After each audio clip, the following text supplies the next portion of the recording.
के अधिकारीगण, इस क्षेत्र के सम्मानित कृषक बंधुओं, मेरा नाम नरेश पालीवाल है। मैं बघोली चीनी मिल में यूनिफेड के पद पर कार्यरत हूँ। पहले मैं आपको थोड़ा अपने ग्रुप के बारे में, अपनी कंपनी के बारे में कुछ बताना चाहूँगा। जो हमारी कंपनी है डालमिया भारत, इसका मेन बिजनेस सीमेंट का है। करीबन 17-18 हमारी सीमेंट की फैक्ट्रियां हैं तमिलनाडु में, आंध्र प्रदेश में, कर्नाटका में, नॉर्थ ईस्ट में, असम में, उड़ीसा में, बंगाल में, बिहार में। उत्तर भारत में कम है। अभी करीबन 6 महीने पहले हमारे ग्रुप की एक सीमेंट फैक्ट्री मिर्ज़ापुर के पास में भी लगी है। लगभग 75% बिजनेस हमारा सीमेंट का है पूरे भारत में। जो चीनी मिलें हैं, 6 चीनी मिलें हैं हमारे ग्रुप की। 4 उत्तर प्रदेश में हैं, 2 महाराष्ट्र में हैं। जो हमारा सीमेंट बिजनेस है ये लगभग 100 साल पुराना है। और जो डालमिया ग्रुप है, अगर इसकी गिनती की जाए तो आज से 50 और 60 साल पहले की जब बात होती थी, और ये बात होती थी कि भाई जो हिंदुस्तान के जो 10 उद्योगपति हैं, उद्योग घराने हैं, डालमिया ग्रुप की गिनती उन 10 घरानों में होती थी आज से 50-60 साल पहले। जो डालमिया ग्रुप है, पाकिस्तान में भी फैक्ट्रियाँ थी, लेकिन जब बंटवारा हुआ 1947 में, तो जो फैक्ट्रियाँ हिंदुस्तान में रही वो डालमिया भारत के नाम से कंपनी आज आपके सामने है।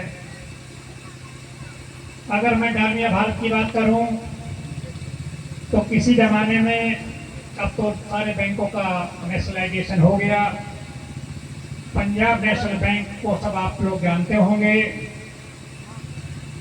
किसी जमाने में ये बैंक डालमिया ग्रुप का हुआ करता था। जो टाइम्स ऑफ इंडिया और नवभारत टाइम्स, पता नहीं यहाँ दिखता है नहीं दिखता है, ये जो न्यूज़पेपर है, किसी जमाने में ये डालमिया ग्रुप का हुआ करता था। और मेरे ख्याल से कोई ऐसा बिजनेस नहीं था जो डालमिया ग्रुप के पास में ना हो। लेकिन वक्त के साथ में फ्लक्चुएशन आते रहते हैं, जाते रहते हैं, परिवारों के बंटवारे होते रहते हैं। पिछले अगर हम करीबन 15 साल की बात करें तो हमारे सीमेंट ग्रुप की 5-6 फैक्ट्रियाँ हुआ करती थी आज से 20 साल पहले, जिनकी संख्या 15 से 20 के बीच में है।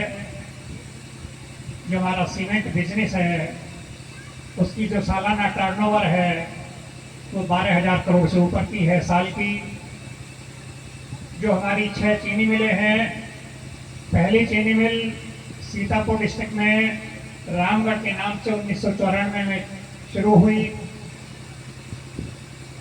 2 फैक्ट्रियाँ जवाहरपुर और निगोही, जवाहरपुर सीतापुर में और निगोही शाहजहाँपुर डिस्ट्रिक्ट में 2007 में शुरू हुई। उसके बाद में 2012 में हम लोगों ने महाराष्ट्र में कोल्हापुर में एक फैक्ट्री खरीदी। उसके बाद में 2014 में महाराष्ट्र में सांगली डिस्ट्रिक्ट में हम लोगों ने एक फैक्ट्री खरीदी। और अभी इस साल जनवरी में ये बघोली शुगर जो हरदोई डिस्ट्रिक्ट में है, ये हमारे ग्रुप ने खरीदी। जहाँ तक शुगर बिजनेस का सवाल है, जो हमारी जितनी भी चीनी मिलें हैं, इन सब चीनी मिलों की जो क्षमता है, हमारी रामगढ़ की जो चीनी मिल है वो 70,000 क्विंटल गन्ना पेरती है। जवाहरपुर चीनी मिल 90,000 क्विंटल गन्ना पेरती है। जो निगोही चीनी मिल है वो 1 लाख क्विंटल गन्ना पेरती है रोजाना। जो हमारी कोल्हापुर फैक्ट्री है वो लगभग 90,000 क्विंटल गन्ना डेली पेरती है। जो हमारी सांगली की नैनी देवी के नाम से फैक्ट्री है, वो करीबन 50,000 कुंटल गन्ना पेरती है। और जो जो चीनी मिल हमने खरीदी है बघौली, इसकी क्षमता अभी 35,000 की है, 35,000 कुंटल पर डे। हमारे मैनेजमेंट का डिसीजन है कि अगले साल इस फैक्ट्री को हम 50,000 की करेंगे और 2-3 साल के बाद में इसको 75,000 की करेंगे, जैसे जैसे गन्ना डेवलप होगा। लेकिन मैनेजमेंट की कोशिश है कि ये फैक्ट्री भी दूसरी फैक्ट्रियों की तरीके से 90,000, 1,00,000, 1,20,000 कुंटल गन्ना डेली पेराई करे। जहाँ तक इस बघौली चीनी मिल का क्वेश्चन है, ये कहूँगा मैं कि दुर्भाग्य रहा बघौली का क्षेत्र का और इस क्षेत्र का भी, बांगरमऊ का भी,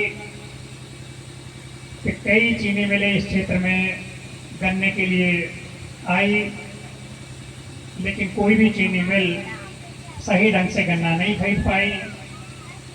जहाँ तक बघौली चीनी मिल का प्रश्न था, बहुत अच्छी लोकेशन की चीनी मिल है, बहुत अच्छी चीनी मिल लगी, लेकिन शायद क्योंकि मैनेजमेंट की पहली चीनी मिल थी और मैनेजमेंट को चीनी मिल का अनुभव नहीं था, उस वजह से वो चीनी मिल को चलाने में कामयाब नहीं हो पाए। काफ़ी व्यवस्थाएं रही, जिस वजह से किसानों का गन्ने से मोह भंग हुआ और उसका नतीजा निकला कि इस पूरे क्षेत्र से गन्ना खत्म हो गया। जहाँ तक डालमिया मैनेजमेंट का प्रश्न है, इस ऑर्गेनाइजेशन में मुझे लगभग 14 साल से ऊपर की सर्विस हो गई है मेरी, और मैं इन 6 चीनी मिलों में से 5 में यूनिट हेड का कार्य देख चुका। 2010 से लेकर के 12 तक मैं निगोही चीनी मिल का यूनिट हेड रहा। 12 से 15 तक निगोही और जवाहरपुर का चीनी मिल का यूनिट हेड रहा। 15 से लेकर के 18 तक जवाहरपुर और रामगढ़ चीनी मिल का यूनिट हेड रहा। 18 से 2022 तक मैं 4 साल महाराष्ट्र में कोल्हापुर यूनिट में रहा। अब मुझे आप लोगों के बीच में आने का मौका मिला। जहाँ तक इस बांगरमऊ और इसके आसपास के क्षेत्र का सवाल है, जो पुराने रिकॉर्ड देखे उससे पता चला कि इस क्षेत्र में 13-14 सेंटर हुआ करते थे, काफ़ी लोग गन्ना पैदा करते थे, लेकिन जैसे जैसे गन्ने की व्यवस्थाएं